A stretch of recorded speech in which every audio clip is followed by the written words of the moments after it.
Assalamualaikum warahmatullahi wabarakatuh. Perkenalkan, nama saya Angga Muraya Ajana dari Prodi Bimbingan dan Konseling kelas BK3C, mahasiswa Universitas Muhammadiyah Tasikmalaya angkatan 2020. Invitation skill adalah dasar teknik keterampilan yang harus dimiliki oleh seorang konselor, karena teknik ini merupakan teknik dasar sebelum melakukan konseling. Dalam keterampilan ini yang harus diperhatikan tentang penyambutan dan pembicaraannya tentang topik netral. Penyambutan dilaksanakan secara lisan, misalnya memberi atau menjawab salam, mempersilakan duduk, menyebut nama konseli. Menyebut nama merupakan bagian utama dalam menciptakan rapor. Jangan sampai salah menyebutkan nama konseli karena mereka membawa dampak bahwa konseli tidak dihargai. Dalam keterampilan ini ada yang disebut dengan teknik rapor. Tujuannya untuk teknik rapor adalah untuk menjembatani hubungan antara konselor dengan konseli. Parafrase adalah cara merefleksikan atau menegaskan kembali pada konseli poin penting dari pembicaraan konseli secara lebih jelas dengan menggunakan kata-kata konselor sendiri. Hal yang paling penting pada bagian ini adalah konselor bisa menjalin hubungan nyata berlandaskan kepercayaan, kepedulian, dan empati pada konseli. Namun perlu diingat bahwa parafrase hanya sebagai upaya untuk memperoleh klarifikasi secara tepat dan akurat pada saat yang sama. Seorang konselor tetap tidak boleh menghakimi konselor harus mengambil sikap netral. Refleksi adalah menangkap isi pikiran, perasaan, dan pengalaman konseli yang kita amati baik dari segi bahasa lisan maupun bahasa tubuh. Kemudian memantulkan atau merefleksikan kembali hasil pengamatan kita tersebut pada konseli. Refleksi merupakan suatu hal yang sulit dilakukan karena menyangkut persepsi kita terjadi dalam keadaan klien dari setiap tutur kata maupun gerakan yang dilakukan konseli. Kita harus berusaha mengetahui isi pembicaraan konseli sekaligus membaca apa yang sejujurnya sedang ia katakan kepada kita. Dengan kata lain, upaya merefleksikan merupakan menggambarkan kembali isi komunikasi seseorang secara menyeluruh. Oleh karena itu, konselor harus mengupayakan agar hal tersebut terjadi dalam konseli. Yang dilakukan isi dari refleksi adalah memberikan umpan balik tanpa memberikan penilaian, tanpa peduli apakah yang dikemukakan konseli kita ini baik maupun buruk. Respon yang kita berikan terhadap isi komunikasi yang tidak terekspresikan atau gerakan tubuh ini akan membuat konseli mempelajari atau membuat hal-hal baru yang belum mereka sadari berkaitan dengan permasalahan mereka. Makna atau arti dalam hubungan antara lambang bunyi dengan acuannya. Makna merupakan bentuk responsif dari stimulus yang diperoleh pemeran dalam komunikasi sesuai dengan asosiasi maupun hasil belajar yang dimiliki. Kita harus membedakan khususnya dalam pendidikan. Dalam pengertian biasa, orang mengatakan refleksi merupakan melihat kembali ke belakang. Tetapi dalam pendidikan, refleksi dimaknai dengan berpikir melalui pemahaman dan pembelajaran. Summary atau ringkasan atau kesimpulan adalah keterampilan atau teknik yang digunakan konselor untuk menyimpulkan atau meringkaskan mengenai apa yang telah dikemukakan klien kepada proses komunikasi konseling. Tujuan dari summary adalah memberikan kesempatan kepada klien untuk mengambil kilas balik atau feedback dari hal-hal yang telah dibicarakan untuk menyimpulkan kemajuan hasil pembicaraan secara bertahap. Untuk 8. Meningkat kualitas diskusi, mempertajam atau memperjelas fokus pada wawancara konseling. Konfrontasi adalah teknik yang digunakan oleh konselor yang menantang klien karena adanya ketidaksesuaian yang terlihat dalam diri konseli. Terjadi ketidaksetaraan antara apa yang dikatakan dengan apa yang dilakukan. Konfrontasi bersifat membantu klien, namun bukan dimaksudkan untuk menyerang klien, tetapi hanya dibatasi dalam memberikan pesan khusus terhadap perilaku klien yang tidak konsisten. Konfrontasi dilakukan supaya klien menyadari tentang adanya kesenjangan yang ada dalam diri klien atau ketidaksamaan antara pemikiran, perasaan, dan perilaku serta ketidaksesuaian antara ekspresi konseling tentang siapa dia dan apa yang diinginkannya. Konfrontasi yang dapat membantu tidak menantang orang, tetapi dengan cara memberikan masukan khusus yang terbatas mengenai perilaku yang tidak konsisten tersebut.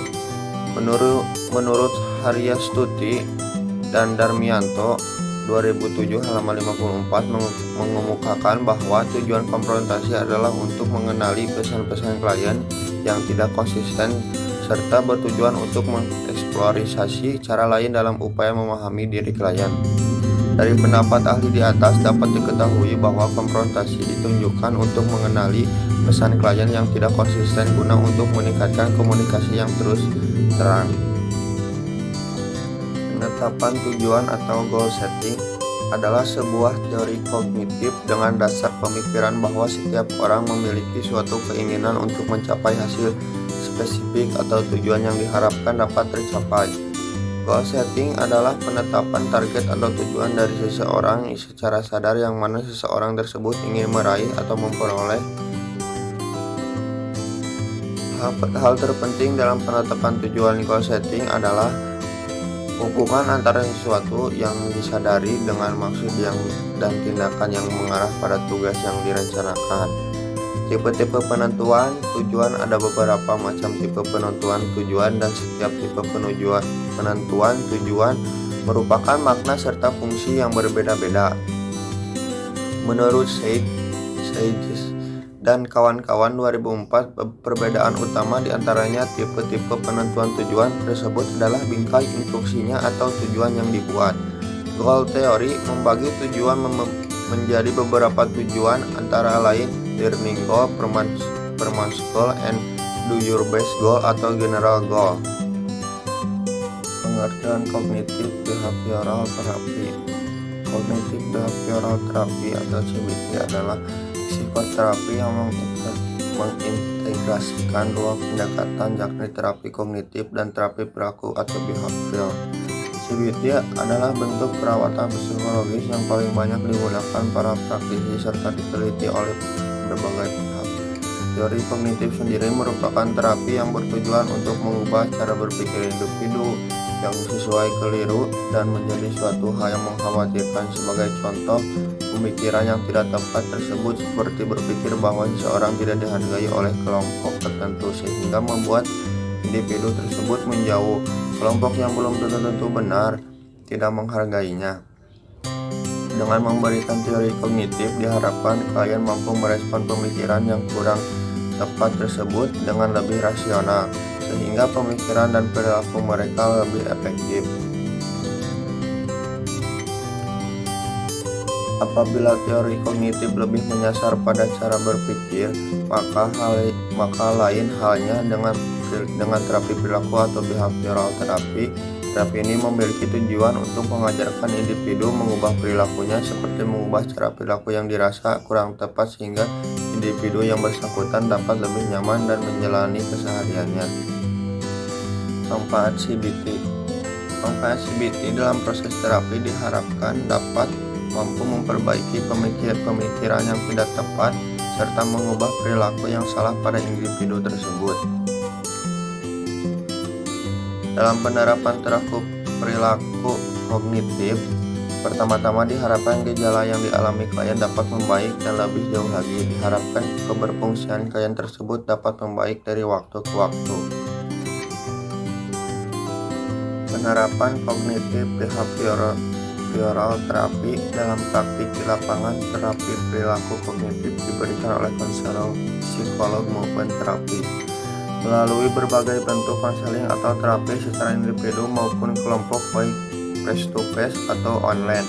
Meskipun telah banyak penelitian dan studi kasus yang membuktikan keberhasilan penerapan CBT, terdapat beberapa hal yang perlu diperhatikan sebelum mengaplikasikannya.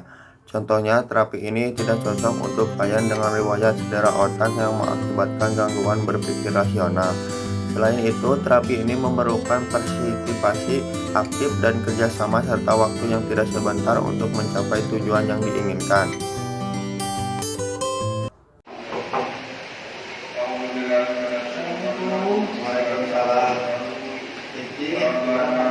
Alhamdulillah baik Kak.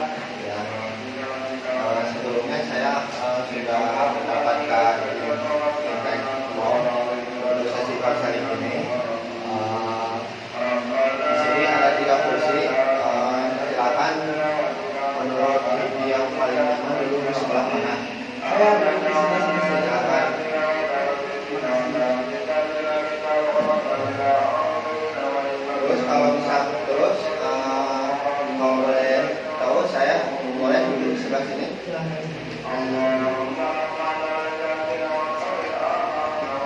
Halo.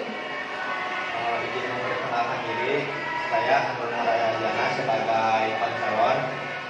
Alhamdulillah di sesi konseling ini kita dipertemukan lagi. Alhamdulillah. Kalau boleh tahu, kamu kelihatannya kayak yang mempunyai masalah. Kalau boleh tahu, silakan bisa diceritakan apa permasalahan yang ingin diceritakan kepada Bapak. Jadi Pak, sebelumnya perkenalkan nama saya Hidayah. Saya di kuliah itu di sekarang semester 3 di Universitas Muhammadiyah Tasikmalaya. Lalu saya juga itu lulusan STM. Saya itu lagi kuliah kan, tapi kadang ketika saya sekarang sedang kuliah itu merasa insecure sama teman-teman saya gitu. Ada teman-teman saya. Tapi kadang-kadang saya merasa insecure sama teman-teman saya gitu, karena saya kan lulusan STM. Biasanya kan STM itu kebanyakan itu sudah bekerja kan, sementara saya itu belum gitu. Jadi saya itu merasa insecure aja sama teman-teman saya gitu, karena mereka sudah bekerja, sudah bisa mengasih kepada orang tua mereka gitu. Terus sebelumnya kamu pernah mengikuti sesi konseling belum? Belum kan? Kalau boleh tahu apa itu konseling? Ya, saya jelaskan ya. Konseling itu adalah merupakan masalah. Jadi konseling itu saya jelaskan ya. Konseling adalah merupakan proses untuk menyelesaikan masalah. Sesi konseling ini adalah bersifat rahasia. Apakah boleh ada yang tahu selain keluarga, teman, atau orang lain atau teman dekat Hidi? Apakah boleh tahu? Apakah hanya Bapak sama Hidi saja yang boleh tahu? Kalau bisa cuma kita berdua aja Pak, saya mau. Ya baik, terima kasih. Selanjutnya sebelum memulai sesi konseling ini, apakah ada yang ingin ditanyakan? Kalau boleh tahu Pak, berapa kali gitu dalam kegiatan ini? Jadi dalam sesi konseling ini biasanya kita sudah mengontrak 3 kali sesi konseling. Yang pertama mungkin di hari ini dan pada jam ini, mungkin yang selanjutnya bisa konsultasi lagi kami ke Bapak. Terima kasih. Apa yang bisa kita selesaikan di hari ini dan pada waktu ini? Mungkin begini Kang, jadi saya itu kan belum bekerja sampai sekarang, sementara teman-teman saya itu sudah bekerja. Jadi itu saya merasa malu lah untuk segini masih belum bisa bekerja, belum bisa ngasih orang tua. Sementara kan teman-teman itu udah bisa ngasih ke adiknya, ngasih jajan, ngasih baju lah gitu. Kalau saya kan belum gitu, kalau nggak biaya adik gitu. Saya juga masih kayak anggota gitu Kang. Jadi kamu merasa malu atau insecure kepada teman-teman kamu sendiri karena kamu belum bisa bekerja seperti teman-teman kamu sendiri yang bisa memberikan baju kepada orang tuanya, yang bisa memberikan jajan kepada adik-adiknya, seperti itu.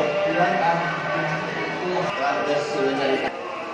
ya Kang, jadi saya kadang-kadang merasa gimana gitu sama teman-teman gitu, kadang saya sendiri itu meratapi diri sendiri itu gimana gitu, belum bisa ngasih ke orang tua gitu kan.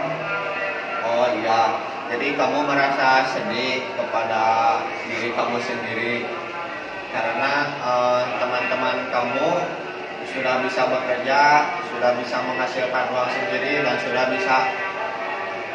bisa membagikan hasil jerih payah keringatnya sendiri kepada orang tua, misalkan memberi uang, apakah memberikan sesuatu kepada orang tua dan kepada adik-adik kalau misalkan akannya punya punya adik misalkan bisa membeli jajan, bisa mungkin begitu. Buatan saya gitu merasa sedih ya, sedih ya, malu ya, kecewa ya. Ya. Jadi kadang-kadang saya merasa depresi gitu, belum bisa ngasih ke orang tua saya gitu. Jadi saya juga bingung harus gimana, apa yang harus saya lakuin gitu kan. Sekarang jadi masih terbagi-bagi gitu pikiran saya itu. Sekarang kan lagi kuliah, jadi masih bingung. Orang tua keadaan sekarang kan lagi membangun rumah, lagi ini kan jadi biaya, masih banyak biaya gitu. Terus ada pikirannya saya gitu ya, yang udah besar ini masih.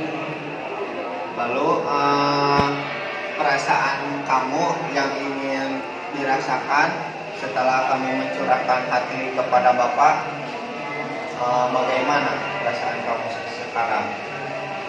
Setidaknya gitu Pak, saya itu merasa plong dulu aja gitu. Saya sudah mencurahkan apa yang saya rasakan sekarang ini gitu. Jadi saya bingung mau ke siapa gitu, mencari orang tempat curhat saya itu. Jadi masih bingung harus ke siapa ceritanya gitu, masalah ini. Lalu ada teman saya yang cerita katanya coba aja ke konseling gitu. Nah, jadi saya sedikit tahu apa itu konseling, tanya-tanya, silakan datang aja, kenal sama Bapak. Baik, apa hal yang ingin terjadi setelah Kifji melakukan sesi konseling ini? Yang pertama mungkin saya ingin merasa lega gitu kan. Saya ingin merasa lega, ingin merasa tidak malu lagi, tidak itu lagi, seperti itu. Apakah baik. Apakah adanya dampak yang terjadi dalam kehidupan sehari-hari ini? Kalau dampak sih ada, seperti kan saya malu gitu kalau bergaul, Ya. takutnya, wah kamu mah belum bekerja, saya ngapain, saya kesini, sekali gitu-gitu. Jadi ke saya itu malu gitu kalau ikut ngumpul-ngumpul sama teman-teman gitu. Jadi lebih ke menjadi diri yang introvert gitu kan. Terus, apakah ada hal lain yang mengganggu aktivitas ini dalam kehidupan kamu sehari-hari?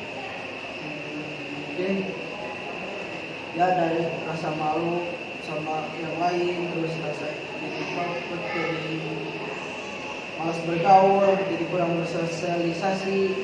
Mungkin itu sih dampak-dampak yang sangat signifikan gitu di kehidupan yang saya jalani sekarang. Oh ya baik. Dapat saya simpulkan ya Kang Kiki. Jadi kamu merasa insecure atau malu kepada teman-teman kamu sendiri karena kamu belum bisa bekerja seperti teman-teman kamu sendiri, dan sedangkan teman-teman kamu sendiri sudah bisa bekerja dan bisa mengasih uang apa barang kepada kedua orang tua apa kepada adik-adiknya.